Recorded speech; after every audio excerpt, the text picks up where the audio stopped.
If you have your Bibles, turn to 1 Corinthians chapter 10. We're going to be looking at one verse particularly today, 1 Corinthians chapter 10 and verse 13. There's nothing too dirty that you can't make worthy. Didn't you love that lyric? Sometimes people out there have the impression of God that, you know what, He's given up on me. I've done too many things that are too egregious, that have hurt too many people. I've made too many self-destructive decisions. I'm just too dirty.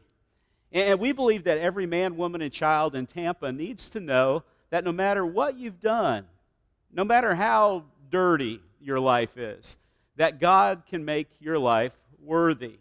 And that's the beautiful thing. That's the good news of the gospel, is that no matter who we are and what we've done, God can clean us up. He can make us clean. Today, we are people who are richly blessed because this merciful and gracious God has loved us enough to send His only begotten Son, whose name is Jesus, sent Him to this earth some 2,000 years ago, and He paid a price that none of us could pay, that He came as us, and He came for us. He paid the price that none of us on our best day could ever pay, and He paid that price completely, and it was affirmed by the Father, by His resurrection from the dead, some 3 days later. And so today we are people of hope, real hope. And so today we're grateful that He's entrusted us with the message to tell Tampa Bay there's nothing too dirty that He can't make worthy. We so appreciate you being here today. And this is a great day that the Lord has created. I want to thank you personally for praying for me this past week. I was praying I would get through this earthly existence without ever suffering a kidney stone attack. And Christian had one the week before, and I just want to be like Christian when I grow up. And I decided the following week that I would have one, and boy, they are miserable. But I know that many of you were praying, many of you expressed that, and I just simply thank you for that battle. That battle has been won. I thought I was going to lose there for a few days, but thank goodness I'm pain-free this morning. And so thank you for your prayers. Speaking of battles, historian Welby Foote told of a soldier who was wounded in the Battle of Shiloh during the Civil War. He was wounded so bad that his commander ordered him to go to the rear. Moments later, the wounded soldier came back and said, "Captain, give me back my gun. This battle ain't got a rear." Isn't that a lot like temptation? Isn't that a lot like temptation? When it comes to the fierce daily fighting and the battle of temptation, it sometimes seems like there is no rear. There's no place to retreat. That when it comes to the things that tempt us in life, that it's hard just to kind of go to a place where it's temptation-free. Before leaving for school one morning, the father told his son, "After school today, I don't want you to go swimming in the local lake." The son assured him that he wouldn't. But the son came back that evening carrying a wet pair of swim trunks. "Where have you been?" Father asked. "Swimming in the lake," the boy responded. "Didn't I tell you not to swim in the lake?" "Yes, sir." "Then why did you?" asked the father. "Well, I had my bathing suit with me, and I couldn't resist the temptation." The father asked, "Well, why did you take your bathing suit with you?" Of which the boy responded, "So I'd be prepared to swim in case I was tempted." Does that kind of sound familiar? Does that kind of resonate with you? If it does, you're in the right place. Does that kind of sound familiar? Does we know we shouldn't do it, but we do it anyways, willingly somehow contributing to our own defeat, even helping the temptation even before it begins? If it is, if that sounds familiar, you're in good company today. How many real people came to church today? This is a real people subject, isn't it? We're talking about temptation today. And all of us are tempted in one way or another. The Apostle Paul himself was tempted. Matter of fact, he confessed in Romans 7 and verse 15. He says, "I do not understand what I do." How many of you still would agree with the Apostle Paul? I don't understand some of the stuff that I do. For what I want to do, I do not do. Real people, you still with me? What I want to do, I don't do, but what I hate, I do. Real people? Okay, you're with me this morning. I appreciate that. And so today, let's talk about that. Let's talk about, from a biblical perspective, about this universal issue. And so what is it? What is temptation? What does the Bible have to say about it? And where does temptation come from? And what's the nature of temptation? And why am I tempted? And most of all, can I overcome temptation? And if so, please, Steve, you've got my attention. Tell me how. What is temptation? I think an easy definition, if you're taking notes today, by the way, blessed are the note takers. That's not in the Bible, but I believe blessed are the note takers. Temptation is simply a seduction to do evil. It's a seduction to do evil. It's a solicitation to do wrong. Discipleship Journal identified and ranked the greatest spiritual temptations according to its readership: materialism, pride, self-centeredness, laziness, anger, bitterness, sexual lust, envy, gluttony, lying. Now, I know none of those resonate with you and don't resonate with me, but we're in here taking good notes for the people who live around us, right? Temptations. See, temptations go as far back in human history as the Garden of Eden. And so what's the allure? What's the magnet of temptation that would make that thing go so far back in human history? John Piper said this. He said, "Sin gets its power by persuading me to believe that I'll be more happy if I follow it. The power of all temptation is in the prospect that it will make me happier." And it does.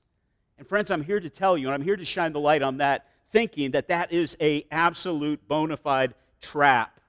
That in our quest for happiness, we surrender to temptation. We willingly disobey God's word. And as a consequence, we experience guilt and shame and not happiness. It's a trap. It's a lie. It's a deception. The enemy makes us think, man, this is just going to be that missing piece in my life. And it's going to be that thing that's just going to add fulfillment to my life. And I'm going to be happier if I cave into this temptation. And all we experience is shame, guilt, and regret. It's a lie. Jesus said that he's the father of lies, and he certainly is. And so what's the source of it? What's the source of temptation? Some of you who have a few gray hairs like I do, we remember back in the day the syndicated show, the Flip Wilson show. How many of you remember Flip Wilson? And I loved Flip Wilson as a kid. I thought he was the funniest guy. Remember his catchphrase? He said it every week because we all laughed at it as a nation. The devil made me do it, right? The devil made me do it. And oftentimes what we think about as Christians is that somehow I'm just a helpless victim in this whole temptation thing. The devil made me do it. And I couldn't help it, and he just came after me, and I just kind of had to give into it, and he was more powerful than me, and he chased me down, and he hog-tied me, and he just made me do it. And to some extent, there's some validity to that. But you know what? There's also some great culpability on our part, according to the Bible. Anybody interested in what the Bible has to say about this? And we are not innocent. We are not just absolutely innocent bystanders in this thing called temptation. That we do play a part in it. We're going to talk more about that in just a minute. So what are some of the sources of temptation? Let's just add it. Let's just grab it and embrace it right up front. Is our flesh. Our flesh. James 1 in verse 14 says this, that each one of us is tempted when he is carried away and enticed by his own flesh. James, why'd you have to write that? Why'd you have to write that? I would rather just be a victim. I would rather just be helpless in the whole thing. And instead, James here said, no, there's something in us. There's a magnet. There's something we like about sin. There's something that hasn't died yet in us. In our sanctification, we haven't crucified that thing in us yet. And there is an opposing magnet. There is an attraction, and that thing is already in us. We don't want to talk about that. But there's stuff in us that we like. Listen, the things that I do when I sin, I kind of like. And that's the enticement of sin, is that we like those things. And so James here just throws us under the proverbial bus, and he says, man, our flesh, we add to the temptation because there's something in us that's a mutual attraction to what it is. Secondly, the devil. The devil, he's out there. 1 Thessalonians 3 and verse 5 says that he is out there. A man, he doesn't sleep. If he can't tempt you in one way, he's going to circumnavigate another way. He's going to come in. He's going to be creative about that thing. This past week, I read about the Great Wall of China. I've never seen the Great Wall of China. I've seen a lot of pictures. Who knows? Maybe I'll get to see the Great Wall of China someday. But, man, it just goes for hundreds and hundreds and hundreds of miles, this tall and thick and seemingly unpenetrable wall. And for many, many years, those who were against the Chinese people tried to somehow breach that great wall. And they couldn't do it. The wall was too fortified. And it was. But you know how the enemies of China, do you know how they got to the other side of the wall? They bribed the gatekeepers. See, the enemy is devious. He's clever. If I can't get you this way, I'll come around a back way, and I'm not going to give up.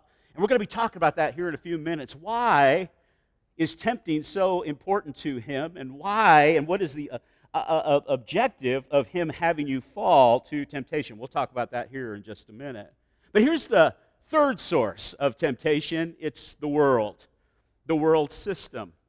John, the one who Jesus loved, later in life wrote his epistles. And in 1 John 2 and verse 16, he said this, "For everything in the world, the lust of the flesh, the lust of the eyes, and the pride of life comes not from the Father, but from the world." Friends, there is a system. There is a fallenness around us. There is a thing that is luring us and wanting us as Christians to acquiesce to it, to lay down our holiness, and to live as the world does in all the enticements of the world. The world basically is just inventing ways and inventing systems by which that people can be dragged down and people can be decimated in their life, which leads me to the nature and the purpose of temptation. Why are we tempted? I believe we're tempted because Satan's purpose for tempting us is to distract and to destroy our relationship with God.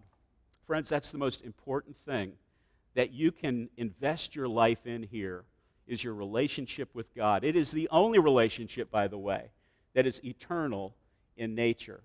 And it's a scandal that the holy God of the universe, the creator of all things, heaven above and earth below, desires to have a relationship with you, desires to have a relationship with me.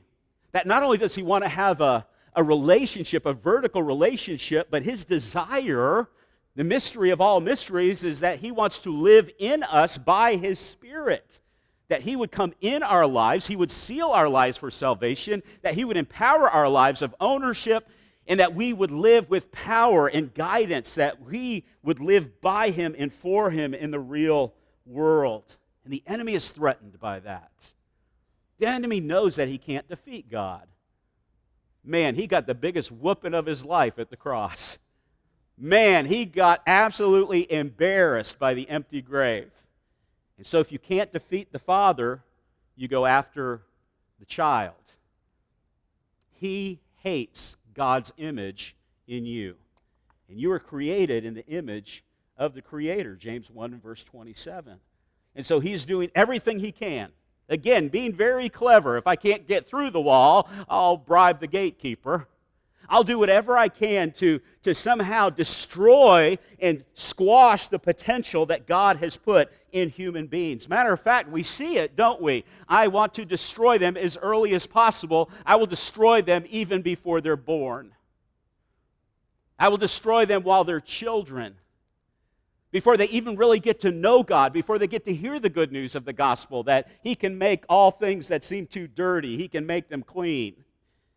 I'm going to destroy all of your God-given, God-ordained potential. And so he tempts us to destroy, to distract that relationship. And so what he does is he wants us to focus on those ungodly desires, those unredeemed, unholy appetites. knowing that it's going to hinder us.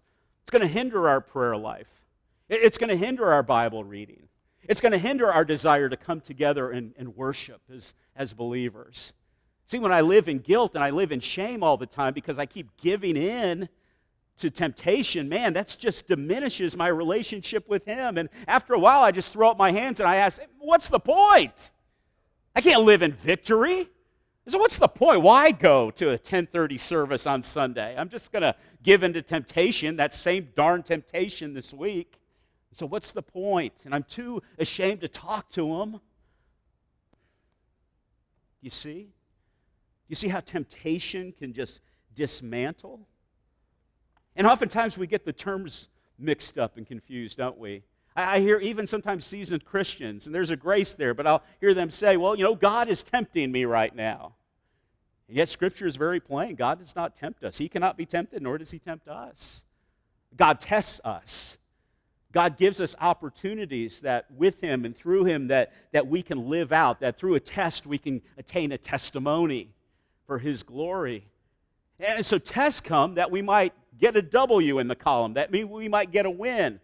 But a temptation is always the temptation to fall, to fail, for our relationship with God, our holy God, to be short-circuited in some way. Speaking of myths, I think there's 4 common myths when it comes to temptation. The first is this one, is that temptation is a sin. No, it's not. No, it's not. I read even this morning as I was preparing to speak with you today in the Synoptic Gospels, Matthew, Mark, and Luke. It records where Jesus, once He left the obscurity of His private life in Nazareth, when He goes to His relative John, when He's baptized in the Jordan River, when God says, this is my Son in whom I'm well pleased, and we know that the Spirit leads Him where? Into the wilderness to be what? Tempted. How long? A day or two? 40 days and 40 what? Nights? It's a long time, over a month. And yet we find in all of that, He defeated the tempter with the Word of God. I sit there and I think, man, He defeated the enemy with the Old Testament. He defeated the enemy with like Deuteronomy and Leviticus. Are you kidding me? Man, we got the whole rest of the Bible that we can use in our spiritual arsenal, and He defeated them with Deuteronomy, man. That's a wild thing. But Jesus, if temptation was a sin, guess what? That meant He sinned. And most egregious for us today is that meant He went to the cross as a sin-filled person. That eliminates His credentiality and His ability to be divine for us on the cross. And so He was tempted, but it didn't resonate. There wasn't a magnet. There wasn't any kind of attraction to the way that He was being tempted. See, sin only occurs if we act on the temptation. It's not being tempted, but it's when you act on the temptation. The second myth, I think, is giving into temptation disappoints God. I hear people say that, man, I'm such a disappointment to God. Man, when I gave into that sin, it really disappointed God. Wrong. Do you know what it did? As our Father, it grieved God. It upset God. Why? Because we settled for something way less than instead of His very, very best. See, how do you disappoint somebody who already knows what you're going to do? See, God already knows everything you're going to do, so if God knows everything that you do and knows everything even before you're born what you're going to do, it's impossible to disappoint that person. But does it grieve Him? You bet. Does it sadden Him that we're choosing something less than? Absolutely. How about this myth, is that we fall into temptation? Doesn't that sound so effortless? Man, I just fell into temptation. Wrong. None of us fall into temptation. Each one of us intentionally step over the line. We transgress. We jump the fence. We deliberately give in to temptation. Would it be nice if we just fell into it? No, we don't. We know there's a fence. I love in the translation, especially in the King James translation, where it talks about sin and it calls it our trespasses. I always like that, because I remember as a kid that sometimes as we were playing back in the day, there would be people who had signs that said, "Do not trespass." And that was a warning. Hey, man, there's something bad on the other side. I still have a scar on the inside of my left calf.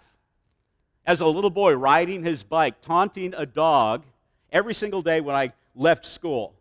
And this dog was behind a fence, and clearly there on the front gate, do not trespass. Bad dog. And there was, and I took great pleasure every day coming back from school, finding a stick at the bus stop and going along and just bloop, just kind of going along the fence there. And the dog would just foam at the mouth and be crazy. And that's crazy. And then one day, somebody didn't leave. Somebody left the gate unlocked. And that dog had his revenge. And he had it on my left leg. And I still have a scar, 57 years old, from that time. Now, whose fault is that? That scar is a reminder. Man, that person cared enough to say, man, there's something bad on the other side here. Stay on your side of the fence. That's why I love, man, it's taken me years. Man, as a younger person, when I would read Scripture and going to church across the way and read the Bible, and man, I'm just looking, it's like, man, all these thou shalt nots, don't do this, you can't do this, man, it's like all these can'ts, you can't, smoke and dance and chew tobacco and date girls that do. I mean, you can't do any of that stuff. Is God a celestial killjoy? And now I look at those prohibitions, I look at those thou shalt nots, and I sit there and I think, man, what a loving dad that he would post a sign and say, hey, man, I've given you a big neighborhood to play in, but this is a fence, and there's something bad on the other side of the fence. Don't jump the fence. Don't reach up. Don't touch the hot burner on the stove. See, it's a loving parent that tries to keep us from doing these things. And so we don't fall into temptation. We deliberately jump fences. We deliberately reach up and touch hot burners. Here's a fourth myth, is that spiritually mature people are never tempted. And that's an absolute deception. The enemy does not give up. As a matter of fact, I think the more spiritually mature is, the more he kind of takes it on as a challenge. And so, that's where we are. Here's what we know about temptation. I got these points from my son last summer. Somebody shared these points with him, and I thought these are too good. Here's what we know about temptation. The first is this, is that when it comes to temptation, whatever that temptation is, maybe a common temptation that comes your way, maybe a temptation that just kind of comes out of the blue, here's what I know, is that your faith will say no. Your faith will say no. Your faith will not even entertain it. Your faith, because it loves God, because it knows God's word, because it knows that God is a loving God, Father knows best, because of our love and appreciation for all that he's done for us, exhibited and evidenced by the cross, we know that when a temptation comes our way, no, I'm not going to entertain it. I'm not going to think about it. I'm not going to see how close I can get to the snake before it strikes. I'm just going to say no right up front. But here's what I know, is that when temptation comes, the faith will say no, but your mind will say, maybe. Maybe. The more I kind of think about it, instead of defaulting to no, ain't going to happen, I see this for what it is. I see this as a trap. I see this as a way that the enemy wants me to fall. I see that this is something he wants to do to build a wall between me and God. Instead, let me think about that for a while. And the more I think about it with my fallen thinking, the more I might say, maybe. Here's the third thing I know, is that your flesh will say, definitely. Definitely. Flesh always wants to be satisfied. That's why over and over again in the New Testament, the writers are saying, live by the Spirit, not to the flesh. If you reap to the Spirit, if you sow to the Spirit, you'll reap from the Spirit. If you sow to the flesh, guess what? You're going to reap that from the flesh. And so important.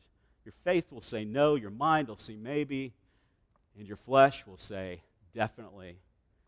And so let me ask you, which one will you trust? And more personally, which one are you trusting?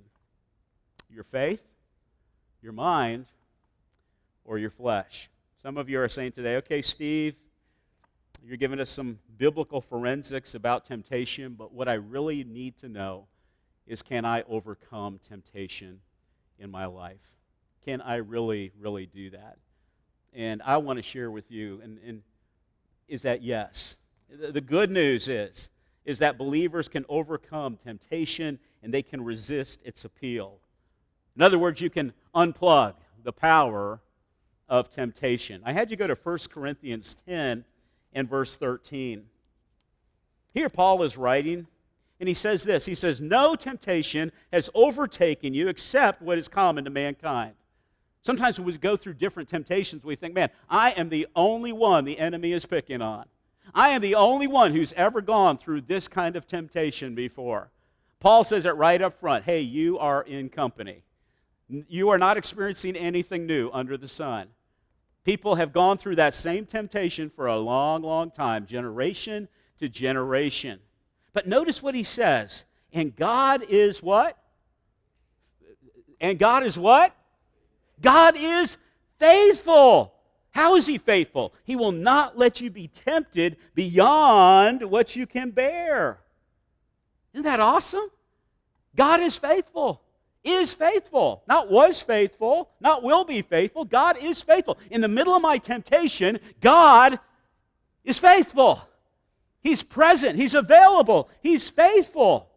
And the Paul tacks this on. He says this, and when you are tempted.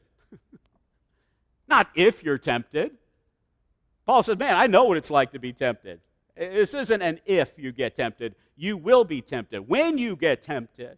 But when you are tempted, he, who? God, will also provide what? A way out. A way out so that you can endure it. Isn't that beautiful? Isn't that beautiful?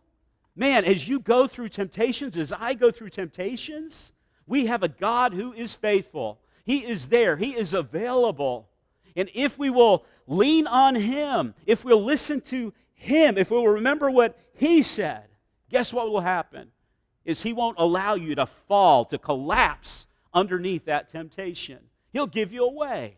He'll give you a way to escape that temptation. But here's the problem. Is though James tells us to resist the devil and he'll flee from you, a lot of us have given up on resisting. A lot of us in those moments say, well, you know what? I'll apologize later to God. Instead of, before, in that moment, in the middle of that temptation, in the middle, at the precipice of that trap, to say, hey, God, you're here. You're faithful. God, I need you right now. God, I know what's going to happen here. If I give in to this, I'm going to feel shame. I'm going to feel guilt. It's going to hurt our relationship. It's going to weaken my resolve for the holy things that you want for me. God, help me. I know you're here. You see me. You know what I'm going through. Guys, let me share with you in these last few moments some advice, some practical advice on what to do, how to respond when temptation knocks on the door. Here's the first one. Again, if you're taking notes today, is keep your eyes on the big picture. Keep your eyes on the big picture. Well, it's just a little temptation. It's common to man. Didn't Paul say that just now? And it's just a little thing, and it's no big deal. Guys, there is no just little thing when it comes to falling to temptation. There are no little sins. And because of that, we know that those decisions to cave, to acquiesce to temptation, they ultimately affect more. They affect your marriage. They affect your family. They affect your witness. They affect your health. They affect your finances. They affect your relationship. They affect your plan that God has for you and he has for me. And so it's not just some minimizing thing. Well, it's just a temptation. There's a play-in. There's a diminishing that happens with the bigger pictures. And it will have an effect, and it will have an accumulative effect. And so we have to keep our eyes, we have to keep our thinking on things above instead of things below. Second of all, we need to remember that God is available and faithful. God, you see what's going on. God, you know what I'm tempted with, God. God, you know that there's a certain thing in me that kind of likes this, that wants to say yes, to see how far this can go. And so, God, I'm going to remember that you are here and you see what's going on. Man, would we give in to temptation if we knew that God was there? Guess what? Listen, He is. He is. Just because you can't see Him doesn't mean He's not there. I mean, in those temptations that we begin to give into, I mean, would we do that if we knew God was just like there, sitting there in the passenger seat or wherever it is? And let me remind you, because I love you, He is. He's there. He sees it all. And we need to remember that He's availed to keep us from doing those things, that God's grace is available right now to help me. Greater is He that's in me than he that's in the world. And shame on me if I don't lean on Him. Third thing is identify areas of weakness. In the temptations that you cave into and I cave into, there's areas of weakness. There's 3 P's. Let me just rattle these off. There's props, there's places, and there's people. There's props. There's certain machinery, there's certain devices, there's certain medias, there's certain things by which temptation easily can come into my life and can come into your life. They're not intrinsically evil. You wouldn't have them, you wouldn't buy them, you wouldn't rent them if you knew that it was evil, and yet the temptations that you entertain and I entertain come through these props. The second P, places. Places. How many of you remember Hee Haw, the old show Hee Haw? Remember old Doc Campbell? Doc Campbell was this old country doctor. I remember one time a guy walks in and he says, "Doc, my arm is broken in 2 places." What did Doc Campbell say? "Well, stay out of them places," right? There's some places where you experience and I experience temptation more than other places. Real people, you still with me? I need to know you're with me right now because this is a real people message. There are some places we need to avoid. I love where it says the scripture in the book of Acts that the Holy Spirit prevented Paul from going to a certain place that he wanted to go. I love that the Holy Spirit can prevent us from going to certain places. That if we'll surrender to the power of the Holy Spirit, we're reminded that there's some places I don't need to go. And don't look at me so religious, neither do you. And so there's some props, there's some places, there's some people. There's some people that you would say, man, you know what? When I'm around these people, man, temptation just comes in shovels full. And I can be around other people, and man, I don't even have to deal with that temptation. Man, when I'm around a certain group of people or a person or whatever, man, I just see, man, temptation just comes my way. And so it's important that we identify areas of weakness, props, places, and people. The fourth is that we recognize times of weakness. Do you know there's certain times where you're a little bit more gullible to temptation than others? How about this acrostic? HALT, H-A-L-T. What's H stand for? Hungry. How many of you know when you're really, really hungry, physically hungry? Christian has his arm in the back. He's amening me right now. When we're really, really hungry, we are very susceptible to temptation, right? How about A, angry? If you're really, really angry, how many just get a full head of steam and you're really miffed about something? Man, when you're in that place where you're hungry and you're angry, you know, there's a new saying for that. How many of you use the term hangry? Yeah, we got to find a McDonald's. Our kids are hangry in the back. What does that mean? That means they're hungry. That means they're angry. Guess what? In those times, guess what? We are very susceptible to temptation. How about the L in HALT? Lonely. Sometimes we get really lonely. It's in those times of extreme loneliness and isolation that it's easier to hear the voice of a tempter. And the T is tired. Sometimes if we're just not getting enough sleep or there's so many things going on in our world and we're not getting the slumber that we really, really need, guess what? These are all times when we are very susceptible to temptation. Let me just share a few more with you. First, as a preventative measure, is to build your defense by reading God's Word. The worst place to prepare for battle is in the battle. Somebody needs to hear that today. Maybe somebody watching online. That's the worst time in the world to prepare for a battle is when you're in the battle. You prepare for the battle before the battle happens. And that's why the Word of God is to build us, to fortify us, to prepare us for the day of battle, that we would be strong, that we would be fortified in the Lord.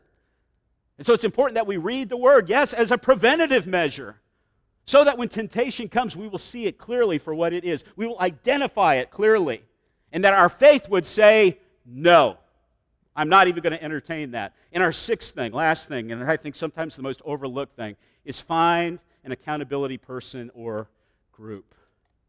Find somebody you can be real with. You know what? When Pastor Steve asks if I'm a real person on Sunday, I want my arms one of the first arms up. Man, I'm one of the first ones to go, woohoo!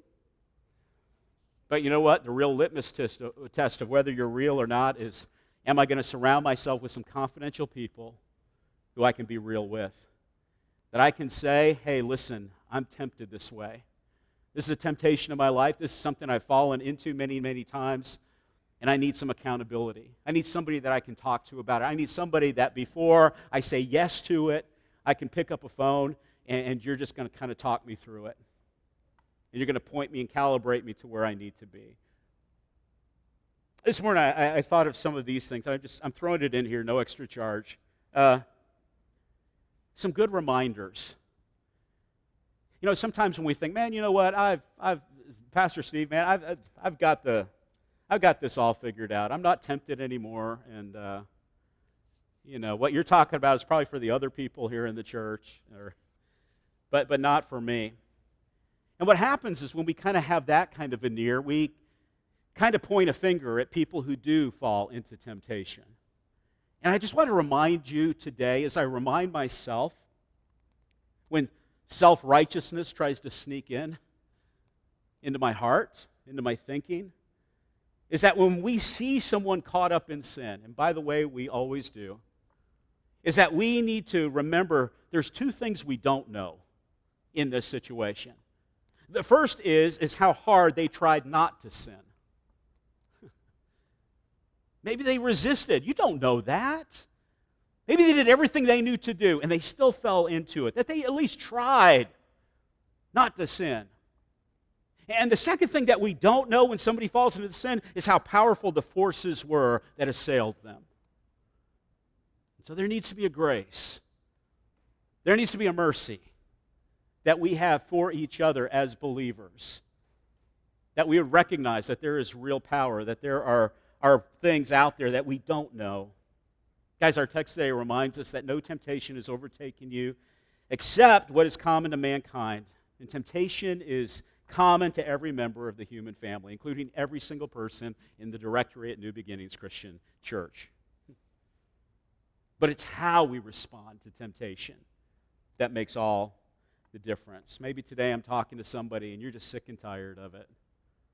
You're sick and tired. You're dealing with the same temptation that you've been dealing with for a long, long time, and you're just sick and tired of it. Maybe you hear things like resist the devil, and it's like, you know what? I don't even have any fight left anymore. There is no rear in the battle. And I just kind of cave into it without even thinking anymore. And I want to encourage you today to fight, to stop caving in, to be resilient, to understand the forensics of temptation. Ultimately, it's to destroy, to desecrate, and destroy your relationship with the Holy God. It's the most important gift you have today, by the way. Someone once said, when you flee temptation, be sure you don't leave a forwarding address. I like that. I heard another person say, when temptation knocks, and it will, ask Jesus to answer the door. Whole lot of truth. I referred a little bit earlier to Hebrews 4 and verse 15. It says, for we do not have a high priest who is unable to empathize with our weaknesses. How awesome is that? Jesus is our high priest. When he ascended from the Mount of Olives after his resurrection, after being here for some 40 days, he went to the top of the Mount of Olives. He gave his followers the Great Commission, and right there in front of them, he ascended back up into heaven And he took his rightful place at the right hand of the Father, and Scripture says that he is our eternal, perfect high priest. And here he is advocating for us. And because he was fully human while he was here, fully God, fully human, but because he was tempted as every way we are, we have an advocate with the Father. Isn't that beautiful? Jesus is thinking about you. Jesus is praying for you. We do not have a high priest who is unable to empathize with our weakness, but we have one who has been tempted in every way, just as we are, and yet he did not sin. How awesome. Jesus gets you today. Jesus gets me today. He knows what it's like to live here on earth. He knows what it's like to be tempted. And yet he did it without sinning. And today, our text reminds us that he is faithful. That in those moments, in those fierce battles of temptation that we all face, if we'll resist the devil, if we'll lean on his availability, guidance, and power, we will not collapse underneath it, but we will overcome it. And that's the best news, friends, I can give you today. Because he is a perfect high priest, that meant he perfectly took your sins and took my sins to the cross. And God punished your sins and God punished my sins through Jesus Christ. And that means today I don't have to live with him. If he already paid for him, why in the world am I living with him? Instead, today, if we place our faith in Jesus, we can be saved. He did it once, he did it for all, he did it perfectly. If you've never taken that step of putting your faith and believing in the Lord Jesus Christ, I pray that you would do that. Maybe somebody watching online, that you would put your faith in the Lord Jesus. He understands you, and he's available to help you even now. No matter what temptation comes your way, he's there for you. And that's good news. Let's pray. We thank you, Father. We thank you that we have an advocate with you. We thank you for the one at your right hand who loves us, who died for us, who understands what it's like to be tempted. He was tempted. And yet, Father, he didn't sin. Father, we sin. We're tempted and we sin. And that's why we need a Savior. Sinners need Saviors. And you provided one. And his name is Jesus. Father, would you give us the good sense to say yes to Jesus while today is called today? Thank you, Father, for your desire to keep us from sin. Father, there's nothing more important than our relationship with you. Father, I pray that we would stop petting temptations. That, Father, we would see them for what they really are. Destructive, distractions, devastating. And that, Father, that we would live our lives in light of that truth.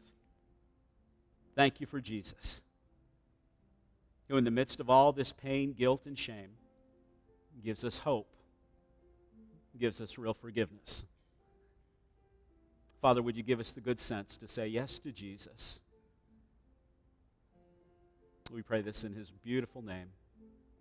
Amen. Would you stand? Would you sing?